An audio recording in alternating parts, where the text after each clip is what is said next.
All right, if you remember the slides we looked at last class, the exhaustive explanation of digital coloring, which is linked in the assignment, it's always good to reference. The next step after flat local color is what's called duotone color. So now I'm done with my local flat color. I'm going to hit the lock, and I need a new layer to play with. What I'm going to do is duplicate that local flat color, just like that. And what I'm going to do is use my image adjustments, my direct adjustments. And we know these, we remember them from compositing. First, I'm going to use levels. And with the gray background, because I think that's easiest to judge, I'm going to push this either darker or lighter, right? And I think in general, I want these colors to be, actually a little bit lighter. I can even limit highlights if I want to make them less saturated, or I can brighten them, right, to make them even more pastel-y.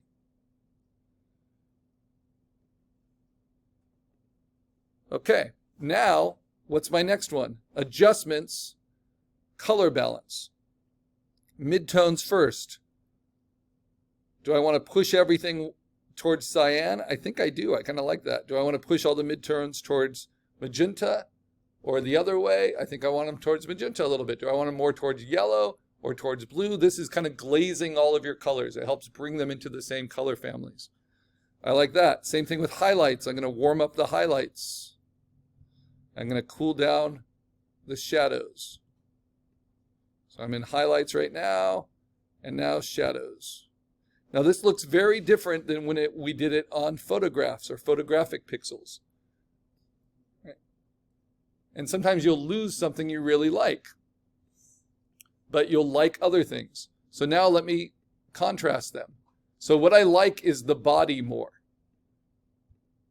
And I actually like everything more, except I don't like how dull the orange of the flames got. So what can I do? I can simply turn on my color reference, find an orange, it's probably the one I used, and then drop it in.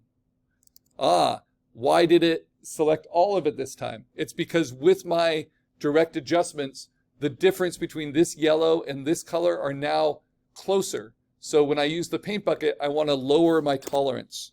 So my steps usually go from 32, which is the default, to 12. And 12 will do it. Now, is that color what I want? Not exactly. I'm going to modify it a little bit. And maybe make it a little bit redder.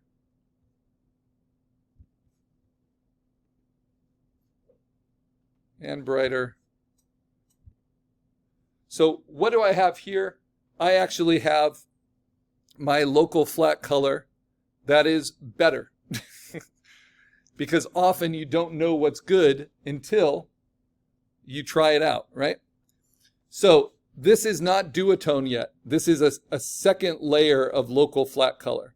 And I'm going to lock that. Now, why do I do all these things? I have 3 layers of just flat color, right?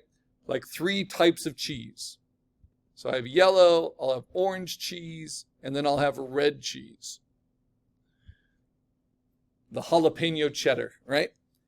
But here's the beauty of it. If I turn off my color reference, I see it on gray, I can say, which one do I like best? And it's definitely this one. So I'm getting closer to what I want, right? And I have everything easily selectable. Then I can also do this. I can take opacity and I can blend them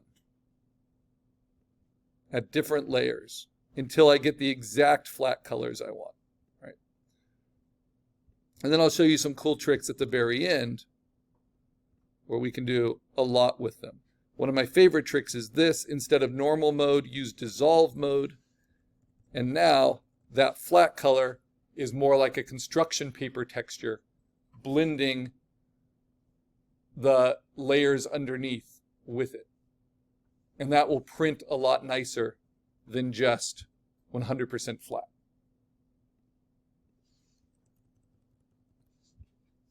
So this is now my preferred flat color. So I'm going to hit save. And then I'm going to lock all of these. That's my cheese. That's flat color. Good. And I might put it all in a group, in a folder, and I might call it flat color. That's my flatting, that's my local color, and then it's my local color duplicated and then played with adjustments until it was exactly right, and then mixed with each other until I liked it best.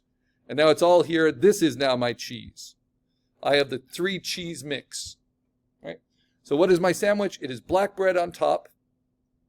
It is white bread on the bottom with a gray smear of olive oil and an offset, which is basically like a mayonnaise, just setting everything off, right? Okay, now, and you can do grilled cheese with mayonnaise. Some people love it. Instead of using oil on the bread, you just smear mayonnaise on the bread and then you grill it that way. To me, it leaves like a little weird taste, so I like olive oil better, but it's up to you. It's up to you. If I wanted to make a rage bait video, I would make it all about mayonnaise. Okay, so that is my local flat color, and it looks pretty good. It might even look so good that I might turn off all the backgrounds, right? So I'm only seeing it floating. It still has the offset on it. You can see that here.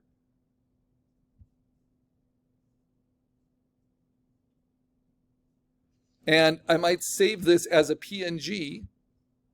So save a copy. And because I'm anxious about not getting it turned in by today's deadline, I'll save it to the desktop. And I save my color spot illustration as a PNG, and I put it into the assignment, because that's the 3rd requirement. And all of my inspirations here are pretty much just flat color, you'll notice. So as long as you're picking the right colors, flat color is a perfectly reasonable way to finish it off. But because I'm teaching you these techniques, I need to show you the other options, right, that we saw in those slides. And I'll remind you of those slides and have those open. Because next we're going to add lights and shadows to it. In animation, what's called cell shading. And this is the full color spot illustration with a white offset. You can make it either a sharp offset with stroke or a soft edged offset with outer glow. I'm choosing the stroke here. And then I take that PNG I saved to the desktop. This is an online format, mark it orange. I'll put it into my master folder after and then drop it in.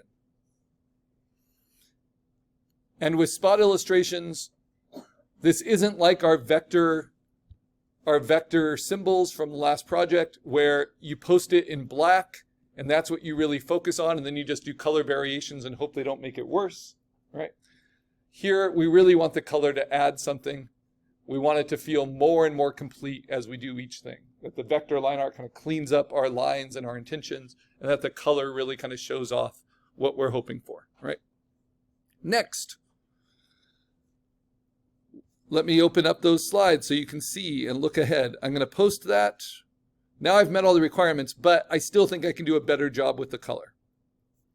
So, where do I see all those options?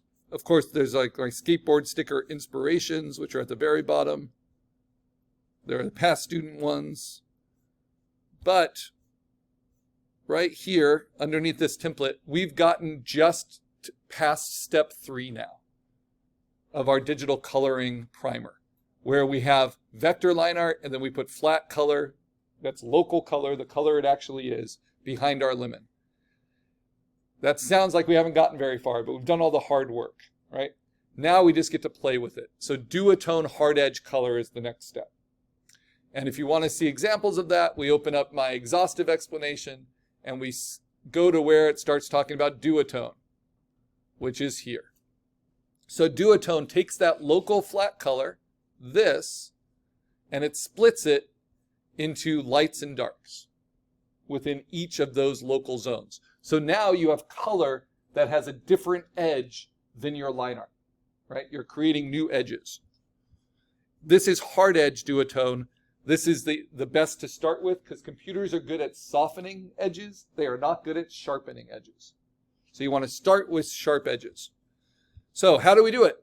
We make a duplicate of our flat color. because my flat color is a whole folder that I'm going to lock, I'm going to make a duplicate, and then I'm going to right click and say merge that group. So now it is one thing.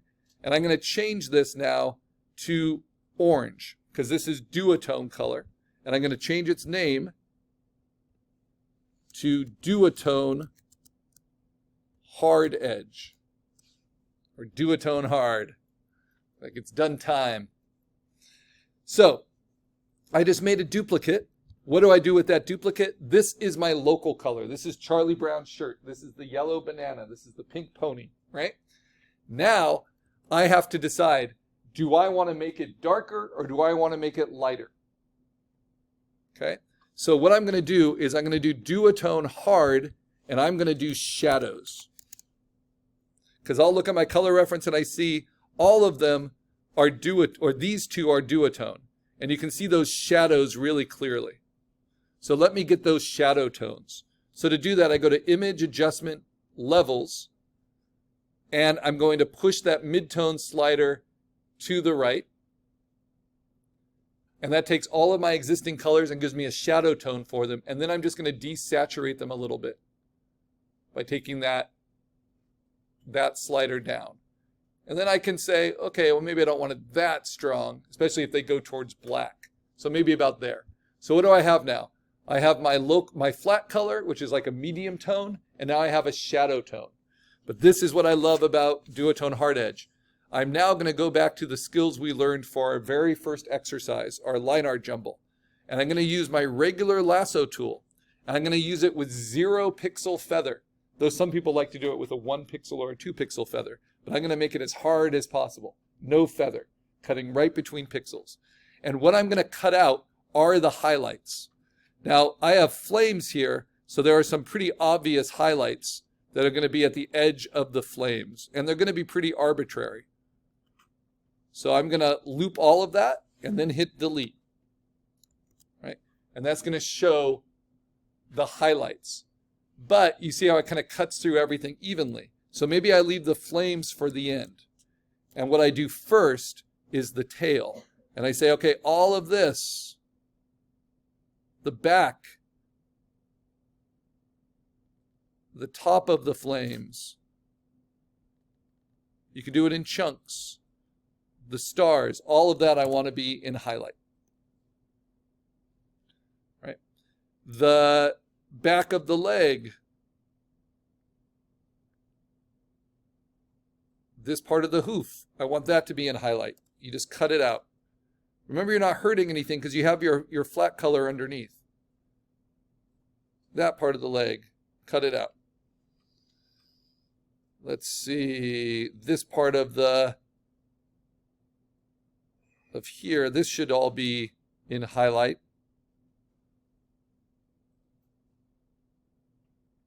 Because there's flames above it.